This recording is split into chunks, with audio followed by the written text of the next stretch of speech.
Selamat pagi dan salam sejahtera untuk kita semua. Adil Katalino, Bacuramin Kasaruga, Basengat Kajubata. Kembali lagi, kita di MPLS sesi yang kedua. Hari yang kedua ini, kita akan membahas tentang cara belajar yang efektif. Jadi materi kali ini adalah cara belajar yang efektif. Bagaimana peserta didik kita semua dapat belajar secara efektif di tengah kondisi pandemi seperti ini. Nah, berikut akan Bapak sampaikan beberapa tips atau beberapa cara agar kita dapat belajar secara efektif. Ya, kembali untuk materi hari ini ada dua hal yang perlu kalian kerjakan. Yang pertama, menonton video ini dari awal sampai akhir. Kemudian yang kedua, kalian mengerjakan Google Form yang berisi pertanyaan-pertanyaan evaluasi untuk materi pembelajaran ini. Ya, Google Form-nya itu dapat dibuka ketika kalian sudah menemukan password sepanjang video penjelasan ini disampaikan. Bapak akan tampilkan slide. Ini dia. Ada 15 cara belajar efektif menurut psikologi. Jadi ini cara belajar efektif bukan menurut saya sendiri, tetapi belajar efektif menurut psikologi. Tadi juga di sesi yang pertama, Bapak sudah memperkenalkan diri, dan ini sesi kedua juga masih ada slide-nya. Nanti untuk lebih jelasnya silahkan kalian baca. Nah, kita mulai saja untuk cara belajar efektif secara psikologi. Dasarnya adalah bahwa setiap manusia memiliki kewajiban untuk belajar. Sejak kita dilahirkan, kita dihadapkan dengan kewajiban untuk belajar. Nah, mulai dari belajar untuk makan, belajar berjalan, hingga kita besar, kita belajar di sekolah dan juga belajar dari lingkungan sekitar kita. Meskipun sebenarnya belajar kita telah lakukan sehari-hari, namun banyak orang yang masih berasumsi bahwa belajar itu merupakan hal yang tidak menyenangkan.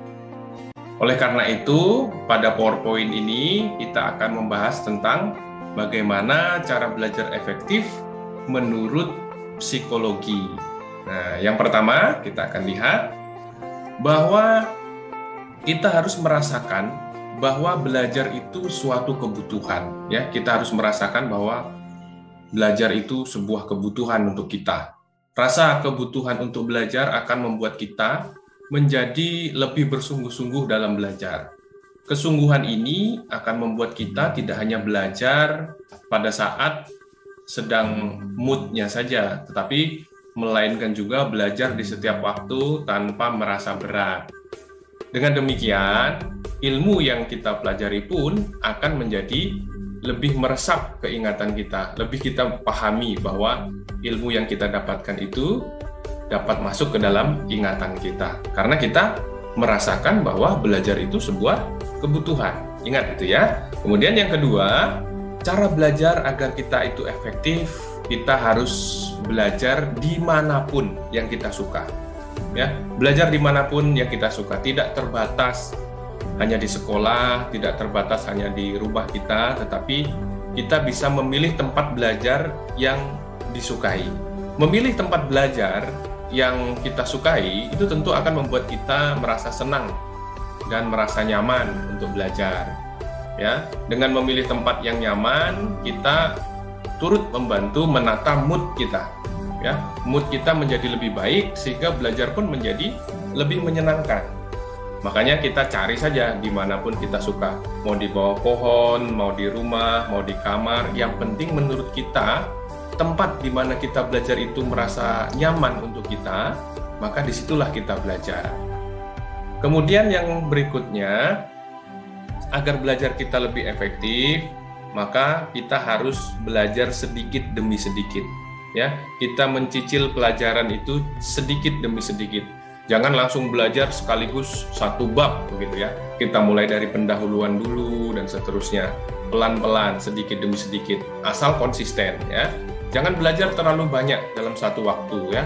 Kemudian lebih baik kita mencicil pelajaran sedikit demi sedikit. Ya, ada baiknya jika kita mengulang pelajaran yang diberikan guru setiap hari. Jadi setiap hari kita ulangi lagi pelajarannya di rumah. Ketika kita sudah belajar bersama guru, kita ulangi sendiri pelajarannya di rumah. Maka belajar dengan sistem kebut semalam itu hanya akan menimbulkan rasa tertekan secara psikologis, sehingga ilmu yang kita dapatkan itu pun tidak diserap dengan baik. Nah, itu karena kita melakukan sistem kebut semalam. Jadi belajarnya hanya satu malam saja, selesai kita pelajari semuanya. Ya, tidak akan membuat ilmu yang kita pelajari itu terserap dengan baik. Makanya sedikit demi sedikit. Nah, berikutnya yang keempat, bagi waktu belajar. Ya, ada baiknya kalian membuat jadwal belajar dan target belajar untuk menentukan kapan Anda harus menguasai materi tersebut. Jadi hari ini saya harus menguasai materi apa, besok saya harus menguasai materi apa, dan seterusnya.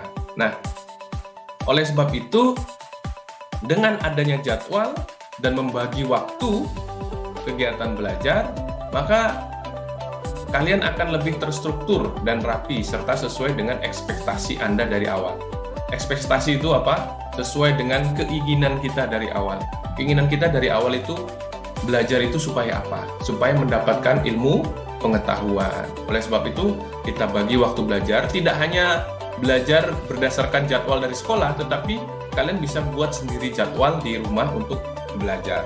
Nah, selanjutnya yang kelima, kita perlu berdiskusi agar belajar kita itu lebih efektif. Ya, setiap orang itu memiliki style belajar sendiri.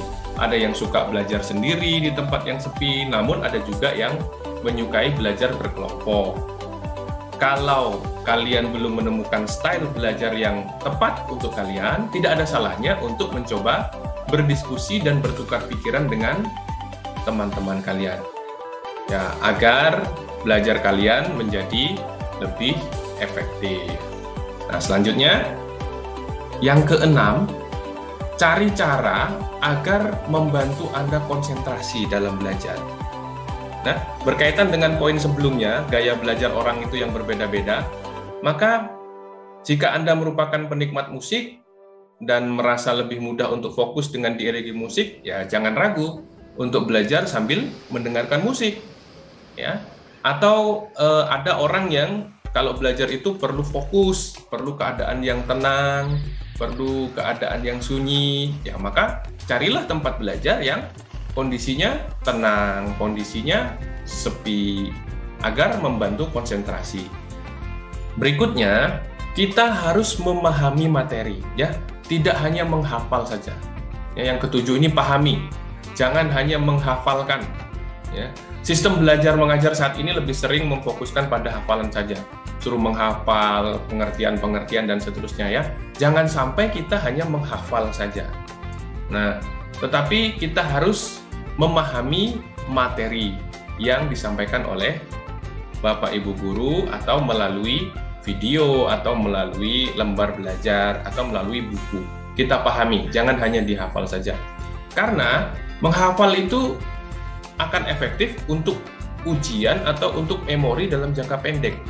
Karena kalau menghafal itu tidak akan tahan lama. Daya ingat kita itu untuk menghafal tidak akan lama.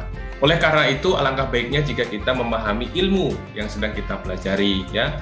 Dengan memahami materi, maka akan membekas dalam ingatan kita dan dapat memunculkan ilmu tersebut dalam ingatan saat dibutuhkan. Jadi kalau kita memahami materi, maka suatu saat kita membutuhkan ilmu itu dia akan muncul. Tetapi kalau kita hanya menghafal, maka akan lupa, ya, karena memori untuk mengingat kita itu sangat pendek, tetapi memori untuk memahami itu cukup panjang. Oleh sebab itu, pahami ya, jangan hanya menghafalkan. Selanjutnya, jangan malu bertanya. Jangan segan untuk bertanya jika kita tidak memahami sesuatu atau mengalami kebuntuan dalam suatu ilmu, ya. Tanya saja pada teman, pada guru, kepada orang tua, bisa bertanya kalau kita tidak memahami materi ini. Karena apa? Karena kita belajar itu memang kita belum tahu materi atau ilmu tersebut. Jadi nggak ada alasan untuk malu bertanya. Nah, kesembilan. Nah, ini kadang kita sebagai manusia mudah menyerah kalau sudah gagal. Tetapi agar kita dapat belajar dengan baik, dapat belajar dengan efektif, maka kalau kita gagal, kita harus mencoba terus ya, meskipun kita gagal. Kegagalan merupakan bagian dari pembelajaran. Ya, tidak ada belajar yang benar jika tanpa melalui kegagalan. Tiba-tiba langsung benar saja kita belajar langsung bisa, itu tidak mungkin. Bahkan kegagalan itu dianggap sebagai cara belajar yang efektif ya. Dari kegagalan itulah kita akan mengalami sendiri penyebab dari kegagalan. Ya, dan kita bisa mengingat sebagai pembelajaran untuk tidak melakukannya lagi. Maka kegagalan itu sebuah cara agar kita dapat belajar dengan efektif. Nah, jika kita mengalami kegagalan, coba lagi menggunakan cara kerja yang lain. Kalau sudah gagal dengan cara kerja yang pertama, maka kita coba dengan cara yang lain, ya, sehingga kita akan berhasil melakukan apa yang kita inginkan. Ya, jangan sampai pakai cara satu gagal, lalu menyerah, tidak ada harapan dan seterusnya.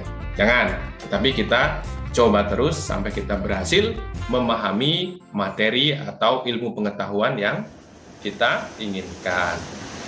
Nah, berikutnya yang ke-10, sukai mata pelajaran. Nah, di sekolah ini kan banyak mata pelajaran. Menyukai mata pelajaran atau hal yang sedang dipelajari itu akan sangat berpengaruh terhadap keefektifan dan keberhasilan belajar kita. Dengan kita menyukai pelajaran atau ilmu tersebut, kita akan lebih bersemangat untuk menerima dan menyerap ilmu yang kita dapat. Hal ini berbeda jika kita merasa tidak suka belajar mata pelajaran itu.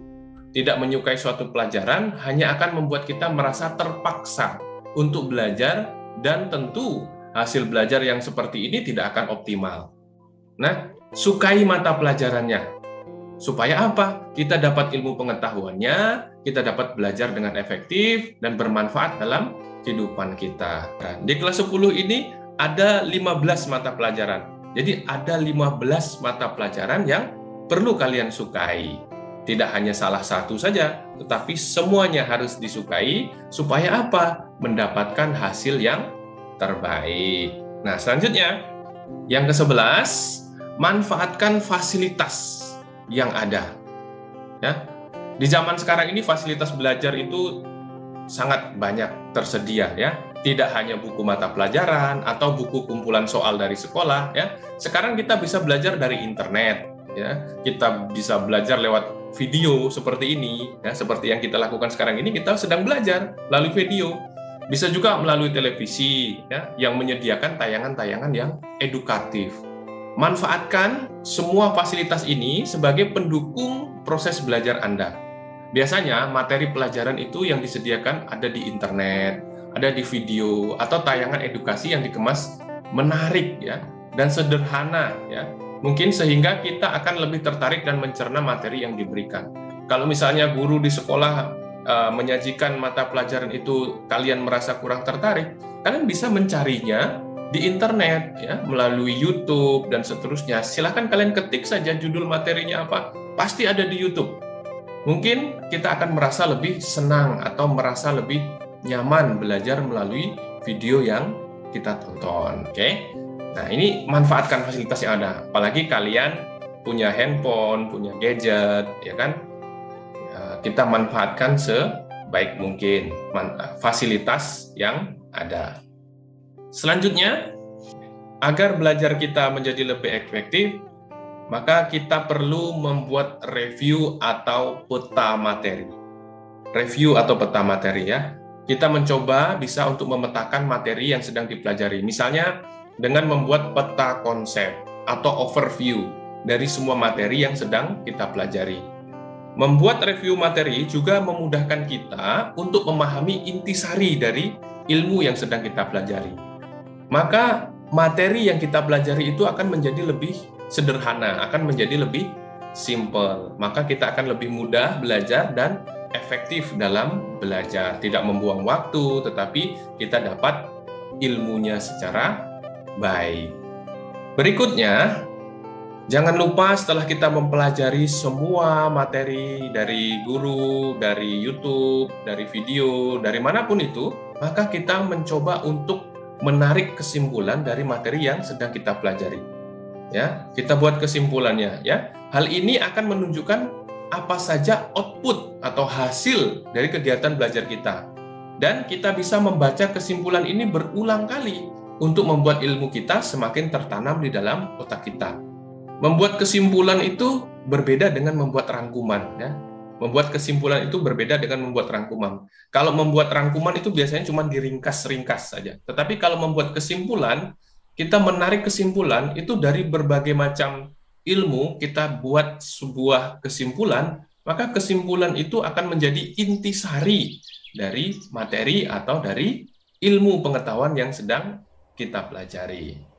Nah, selanjutnya, kalau sudah kita buat kesimpulan, maka kita coba latihan soal.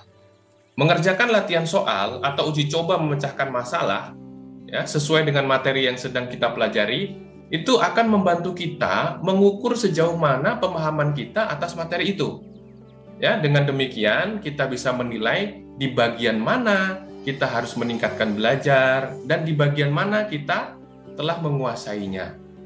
Nah, selanjutnya, yang terakhir, dari semua hal yang sudah kita lakukan, maka jangan lupa kita untuk berdoa. Ya, belajar merupakan usaha kita untuk menjadi seseorang yang pintar dan berguna.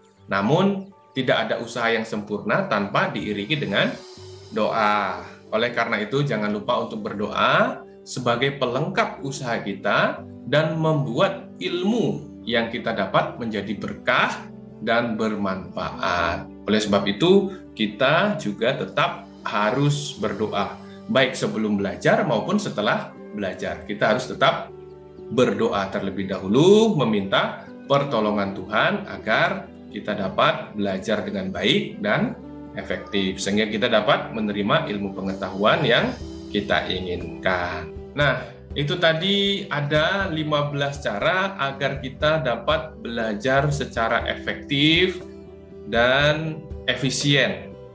Yang pertama, kita rasakan bahwa belajar itu sebuah kebutuhan. Yang kedua, belajar dimanapun yang kita suka.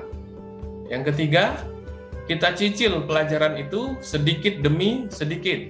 Yang keempat, kita bagi waktu belajar, membuat jadwal dan target. Kemudian yang kelima, berdiskusi dengan teman maupun dengan guru agar kita menemukan style atau gaya belajar yang efektif untuk kita. Yang keenam, cari cara untuk membantu konsentrasi. Boleh sambil mendengarkan musik, yaitu masing-masing. Yang ketujuh, pahami, jangan hanya menghafalkan saja. Yang kedelapan, jangan malu bertanya. 9, coba terus meskipun kita gagal dengan cara yang berbeda. Kemudian kita harus sukai mata pelajaran, ya. Yang ke-11, manfaatkan fasilitas yang ada. 12, membuat review atau peta materi. 13, buat kesimpulan setiap akhir belajar. Ke-14, kita coba latihan soal untuk mengetahui kemampuan kita. Dan yang terakhir, jangan lupa berdoa. Sekian materi penjelasan Bapak tentang cara belajar efektif agar kalian tetap semangat belajar, tetap dapat ilmu pengetahuan meskipun mungkin belajar kita masih dari rumah atau belajar jarak jauh. Baik, terima kasih atas perhatian kalian semua. Semoga apa yang Bapak sampaikan ini bermanfaat untuk kita semua.